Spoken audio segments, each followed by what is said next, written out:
함께는 오늘 사도행전 28장 오늘 본문 말씀은 사도행전의 마지막입니다. 사도행전을 마무리하는 바로 마지막인데요. 함께 본문 말씀 23절 이하부터 보니까 바울이 지금 어떤 상황에 있는지를 아마 우리는 미루어서 알 수 있을 겁니다. 우리 사도행전을 또 묵상하고 로마서를 묵상하고 하면서 오늘 우리가 함께 읽은 본문 말씀에서는 바울이 로마로 잡혀가서 로마에서 가택연금을 다시 말하면 그냥 집에서 감옥처럼 집 밖으로 나가지 못하는 그러한 상태, 재판을 받고 그러한 상태에 있는 와중에 바울이 로마로 그렇게 가기를 원하다가 가게 되었잖아요. 그런데 그 상황에서 지금 이제 그 로마 사람들에게, 로마 시민들에게, 유대인들에게, 이스라엘 백성들에게 하나님의 나라를 전파하고 선포하는 그러한 장면이 되겠습니다. 근데 오늘 함께 읽은 말씀을 보니까 23절에 그렇게 얘기하죠.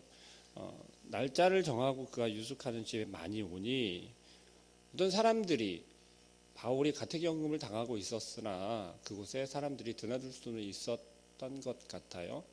감옥에 갇혀 있었던 게 아니라 집에서 집 밖에 나오지 못하게 하는 상황이었으니까. 그런데 그 갇혀있는 집에서, 감옥과 같은 집에서 바울은 그가 로마에 가서 전하고자 하였던 복음을 마음껏 전할 수 있었다는 사실입니다. 우리가 마음 먹고 우리가 하나님의 말씀을 내가 마음껏 한번 이야기해 보고 싶다, 전하고 싶다,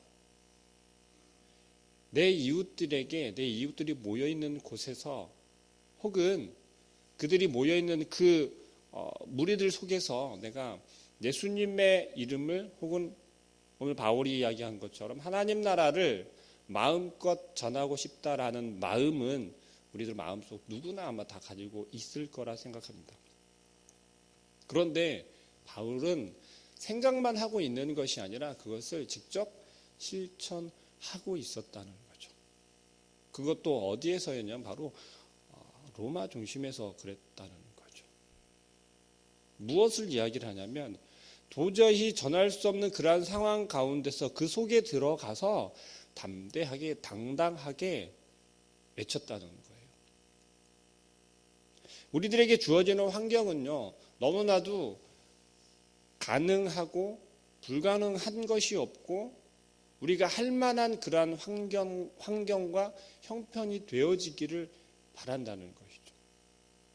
내가 조금 형편이 풀리면, 내가 좀 더 할 수 있는 상태가 되면, 그러한 전제를 우리는 항상 전도하기에 앞서서 우리 가족들을 구원하는 이 길로 이끌기에 앞서서 먼저 이야기하고 생각한다는 거죠.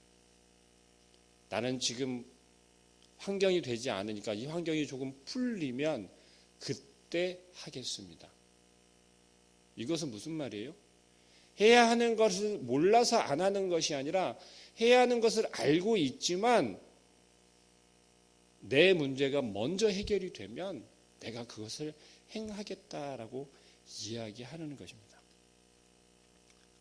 아마 우리 지금 신앙인들이 거의 다 이러한 생각과 이러한 마음을 가지고 있을 거라 여깁니다. 저 역시도 마찬가지로 많이 그랬었거든요. 이게 좀 문제가 풀리면, 이 문제가 해결이 되면, 지금 상황이 조금 넘어가면, 지나가면 하겠습니다. 더 열심히 하겠습니다. 라는 마음을 너무 많이 먹었었거든요. 그런데 바울은 사실 로마에 가기까지 굉장히 험난했잖아요. 마음 놓고 갈 수가 없었잖아요. 오히려 바울은 로마로 들어가는 것을요, 지금 당장 들어가면 죽게 생겼는데도 불구하고 들어가려고 했어요. 근데 오히려 하나님께서 그것을 막았었다는 거죠. 아직 때가 이르지 않았다. 바울은 그만큼 하나님 앞에서, 예수 그리스도 앞에서 진짜 물불을 가리지 않고 오직 그 예수 그리스도의 복음을 전하는 거에만 집중했었다라는 거예요. 그리고 내가 어디에서 그 복음을 전하겠다라고 하는 분명한 목표가 있었어요. 우리의 삶의 목표는 무엇입니까? 우리의 삶 속에서 정말 나는 하나님의 자녀다라고 하는 그러한 고백처럼, 내가 예수 그리스도의 제자로 살아가겠습니다라고 하는 그 고백처럼 우리의 삶의 목표가 있으십니까? 우리의 삶의 목표라고 하면 너무나도 먼 것 같다면, 오늘 하루를 살아가는 우리의 삶 속에서 우리가 오늘 하루를 어떻게 살아야겠다라고 하는 그러한 다짐이 있으십니까? 내가 오늘 하나님의 자녀로서 내가 이렇게 살겠습니다. 나는 예수 그리스도의 제자로서 오늘 하루만큼은 이렇게 한번 실천해 보겠습니다라고 하는 다짐이 있으십니까? 오늘 이 새벽에 그러한 다짐을 하시기를 소망합니다. 바울은 유대인들에게 그들이 이해할 수 있고 그들이 납득할 수 있을 만한 것으로 예수 그리스도의 복음을 전하고 있었어요. 그것이 바로 오늘 23절 하반절 말씀에 보면 이렇게 얘기합니다. 아침부터 저녁까지 강론하여 하나님의 나라를 증언하고 모세의 율법과 선지자의 말을 가지고 예수에 대하여 권하더라라고 이야기합니다. 바울이 어떤 사람인지 우리 다 알고 있잖아요. 정말 똑똑한 사람이었어요. 수재 중에 수재였잖아요. 그리고 유대인들에게 있어서는 거의 랍비와 같은. 그런데 그러한 바울이 변했잖아요. 어떻게요? 잘 알고 있는 것처럼 다메섹 도상에서 주님을 만났어요. 우리가 그런 말을 가끔 합니다. 신앙생활 하는데요, 신앙생활도 성격대로 한다라고 하는 이야기들을 이제 어른들은 아마 많이 하셨던 것 같아요. 저도 좀 많이 들었었던 것 같고요. 성격대로 신앙생활 한다는 게 도대체 무슨 말일까요? 그때는 그저 그 사람이 가지고 있는 성격 자체가, 불같은 사람은 너는 신앙생활하면 그렇게 막 뜨겁게 열정적으로 하겠다, 소극적인 사람은 조그맣게 그래 그냥 그렇게 하겠다, 그 정도로만 생각을 했었어요. 근데 성경을 묵상하면서, 계속 묵상하면서 바울이라고 하는 사람을 딱 바라보니까요, 그 성격대로 신앙생활 하겠다라고 하는 게 이거는 보통 말이 아니더라고요. 보편적으로 사용하면 안 될 것 같다는 생각을 해보았습니다. 전 그 대표적인 거 그냥 딱 2명 정도 생각하거든요. 대표적으로 바울을 이야기하고요. 개인적인 생각입니다. 또 예수님의 12제자 중에 1명. 베드로가 그렇죠. 아마 성경에서 우리가 너 참 성격대로 신앙생활을 해야겠다라고 하는 말을 할 때 대표적으로 예를 들 수 있는 건 아마 바울과 베드로일 것입니다. 실제로 성경에서도 바울과 베드로는 뜨겁게 주님을 쫓아서 몸으로 직접 보이려고 실천하고 행하려고 했던 제자들 중에 1명들입니다. 우리의 신앙 속에서 과연 이렇게 뜨겁게 주님의 말씀에 온전히 물불을 가리지 않고 무조건 직진해서 나아갔던 적이 혹 있으십니까? 그러한 경험이 있으시다면 그 기억을 잃어버리지 마시고, 그러한 우리들의 모습을, 그러한 우리의 신앙의 모습을 계속해서 지켜 나아가시길 소망합니다. 주님께서 원하시는 건요, 내가 지금 당장 이 길을 갈 때 내 발이 벗겨지고 내가 상처를 입거나 내가 피해 당할 것을 염려하면서 주님 조금 돌아가겠습니다, 한 발자국 쉬었다 가겠습니다, 주님 내가 이 문제를, 이 장애물을 내가 치워놓고 나서 가겠습니다가 아니라, 주님께서 해결하실 수 있으시잖아요. 하나님께서 능력 주실 수 있으시잖아요. 곁눈질하지 않도록 하나님 앞만 보고 달려갈 수 있도록 인도해 달라고, 저는 무조건 직진만 하겠습니다 라고 하는 그러한 우리의 신앙의 고백이 되길 소망합니다. 바울은 이렇듯 모세의 율법과 선지자의 말을 가지고 예수님에 대해서 전했다라고 하는 것은 어떤 걸 볼 수 있냐면, 바울이 지금 복음을 전하고 있는 게 예수 그리스도에 대해서 이야기를 하고 있는데 그 대상이 누구인지 어떠한 사람인지를 우리는 미루어 생각할 수 있습니다. 무엇을 생각할 수 있냐면요, 유대인들이 소중하게 여기고 또 그들이 지키고 그들이 구원의 길이라고 여겼던 게 무엇이에요? 율법이잖아요. 모세는 그들이 그 율법적인 이야기를 증거로 제시하면서 예수 그리스도를 설명할 때 그들의 귀에 들어갈 수 있고 닿을 수 있다는 걸 알고 있었어요. 그리고 그게 옛날 구약, 다시 말하면 이들이 구약을 이야기할 때 구약은 성경과 같은 의미를 가지고 있습니다. 구약을 이야기한다면 이때 당시 초대교회에서는요, 성경을 이야기할 때 구약을 이야기를 했어요. 왜냐하면 그때 시대가 신약 시대잖아요. 그래서 구약을 이야기할 때 그게 성경이었어요. 구약을 나눌 때 어떻게 나누냐면 오늘 바울이 이야기한 것처럼 모세의 율법과 선지자의 말을 구약이다라고 그렇게 이야기를 했어요. 시간이 지나서 나중에 거기에 하나를 더 붙여서 시가서도 구약이다라고 이야기를 하기도 합니다. 어쨌든 바울은 그 증거를 계속해서 구약을 증거로 제시하면서 예수 그리스도를 전하고 있었어요. 오늘 우리들에게 이와 같은 것을 요구하는 경우가 많습니다. 증거를 대라는 거죠. 증거를. 예수 그리스도가 살아있는 증거를 대라. 하나님이 살아있는 증거를 대라. 우리는 그렇게 물어보면 어떻게들 반응하시죠? 자신 있게 예수 그리스도가 살아 계시다라고 하는, 예수 그리스도가 우리의 죄를 대신해서 죽으셨다라고 하는 그 증거들을 제시할 수 있으십니까?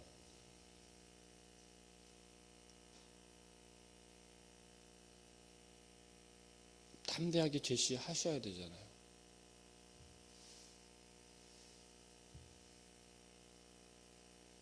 어떻게 제시하시겠어요? 어떻게 하나님의 살아계심을? 우리의 믿음이 어떠한가를 점검해야 할 때라고 생각합니다. 우리가 믿는 하나님에 대해서, 우리가 따르고 있는 예수 그리스도에 대해서 우리 스스로조차도 확신을 갖지 못하고 있고 올바로 믿지 못하고 있다면 내가 믿는 예수 그리스도를, 우리가 믿는 예수 그리스도를 어떻게 증거하고 나타낼 수 있겠습니까?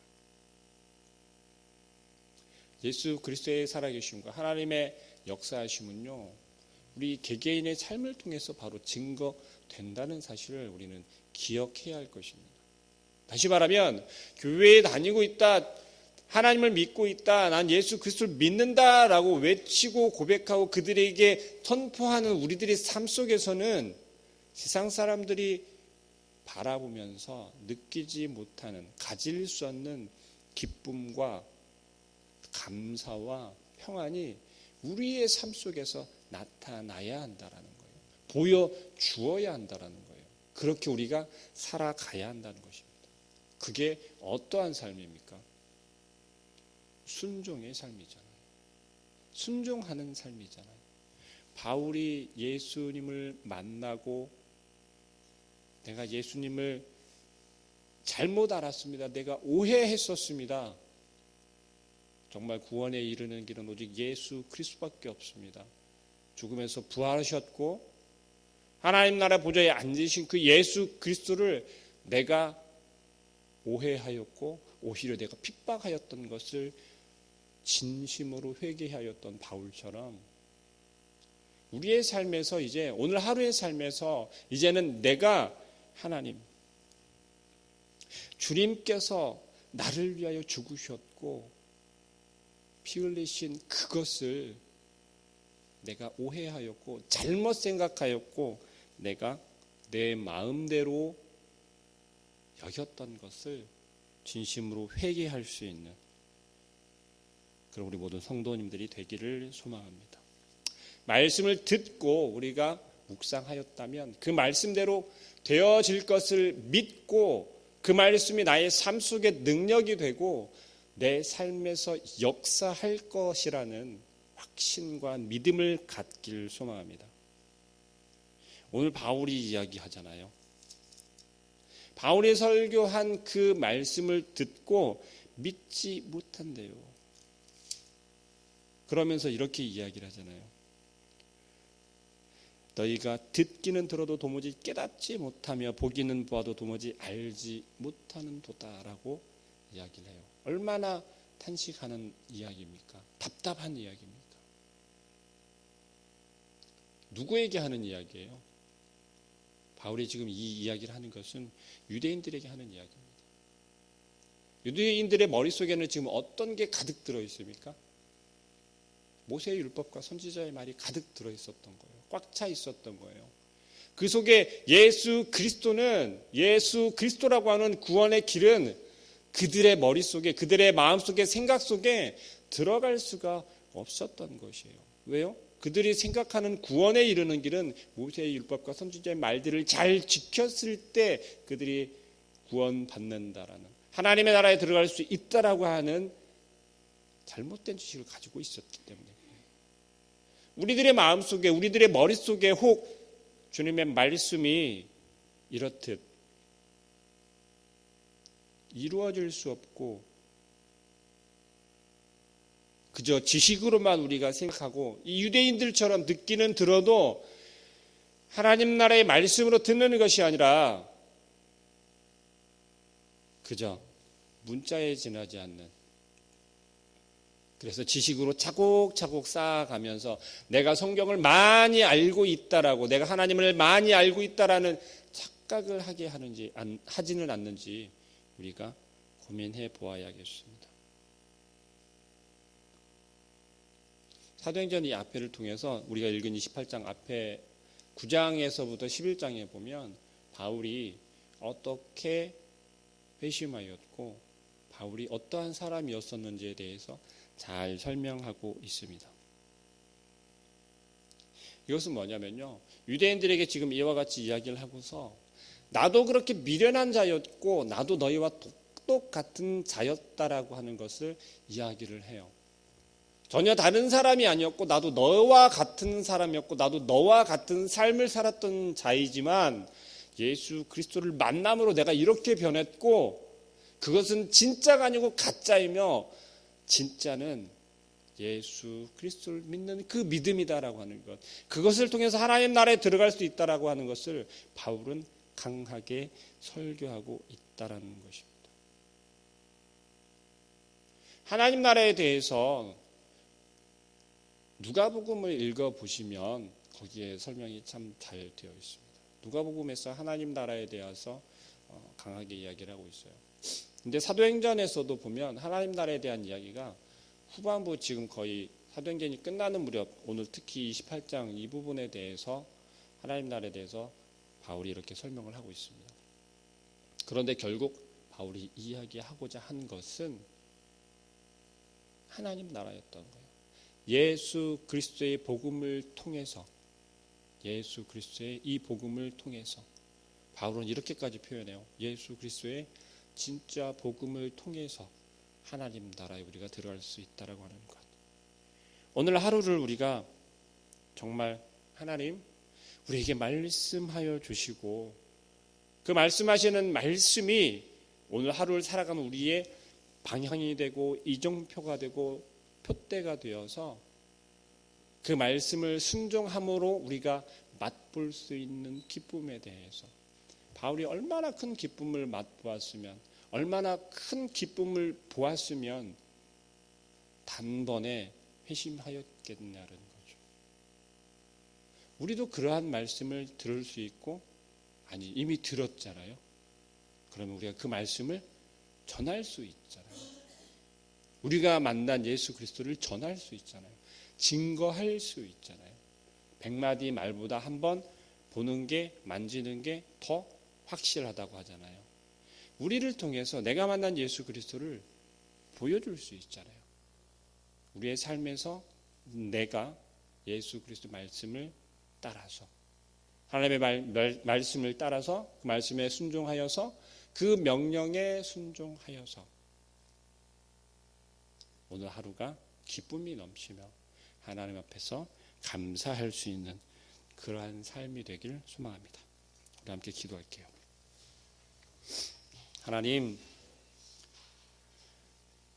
하나님께서 오늘도 우리에게 말씀하시고 지금도 우리에게 말씀하시며 우리가 그 말씀을 따라 순종하는 삶을 살길 원하는 줄 믿습니다. 하루하루를 허락하시고 우리의 삶을 통하여서 하나님께서 증거하길 원하시는 걸 우리가 깨달아 알게 하여 주시고 주님 말씀을 우리가 지식으로만 여기는 것이 아니라 온전한 우리의 삶의 표대가 되며 온전한 우리의 삶의 기쁨이 되고 또한 우리의 삶을 통하여서 나타내실 것을 우리가 기억할 수 있도록 주님께서 도와주시고 오늘의 삶도 함께하여 주시옵소서. 하나님의 말씀을 온전히 생명의 말씀으로 또한 살아가신 예수 그리스도의 온전한 증언으로 우리가 기억하게 하시고 우리의 삶이 어떠하든 하나님께서는 그저 내버려 두는 것이 아니라 우리의 삶이 형통케 하시며 우리의 삶이 평안하여지며 감사가 넘칠 수 있는 그런 삶으로 바꾸어 주시고 변화시킬 것을 믿사오니 하나님 오늘 하루도 우리의 발걸음과 우리의 삶 가운데 온전히 주인 되시며 하나님의 나라가 이루어지기를 우리가 소망하며 살게 하여 주시옵소서. 예수 그리스도의 이름으로 기도합니다. 아멘.